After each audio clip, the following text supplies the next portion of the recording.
आता इसापूर आणि विष्णुपुरी हेही आता इशारा पातळीकडे चाललेले आहेत, म्हणून तिथलाही विसर्ग वाढवलेला आहे। विशेषतः विष्णुपुरीकडे अधिक लक्ष आपल्याला द्यावं लागेल, कारण आता जर खूप मोठ्या प्रमाणात पाऊस झाला तर त्याचा धोका मग पुढे नांदेडपर्यंत सगळा संभावित आहे आणि त्याही दृष्टीने सगळा जो प्रयत्न आहे तो सगळा प्रयत्न चाललेला आहे। ओचमपाडच्या संदर्भातही नीट कोऑर्डिनेशन तेलंगणा सरकारची चाललेलं आहे आणि आपण जी काही विनंती त्या ठिकाणी केलेली आहे त्यानुसार पातळी जी आहे ती त्यांनी ठेवलेली असल्यामुळे त्या ठिकाणी आता तरी गोष्टी कंट्रोलमध्ये आहे। नागपूर विभागामध्ये जर आपण विचार केला तर साधारणपणे चंद्रपूर आणि गडचिरोलीमध्ये ऑरेंज अलर्ट हा आता पुढच्या 2-3 दिवस दिलेला आहे। सध्या तरी खूप पुराची स्थिती नाही आहे, पण दक्षिण गडचिरोलीमध्ये थोडी पूर सदृश स्थिती आता बिल्टअप होते आहे आणि पुढच्या 2 दिवसामध्ये इथे कदाचित पावसाची परिस्थिती वाढू शकते।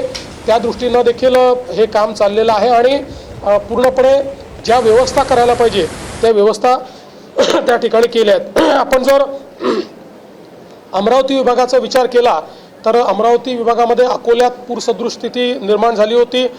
विशेषतः मूर्तिजापूर आणि पातूर इथे अजूनही पाऊस मोठ्या प्रमाणात चालला आहे, पण बाकी ठिकाणचा पाऊस थोडा कमी झाल्यामुळे आता ही पूरसदृश परिस्थिती कमी होते।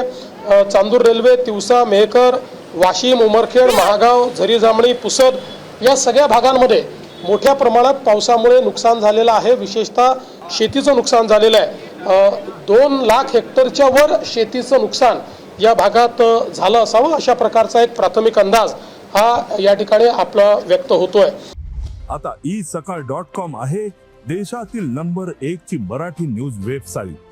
प्रत्येक अपडेटसाठी isakal.com ला नक्की भेट द्या।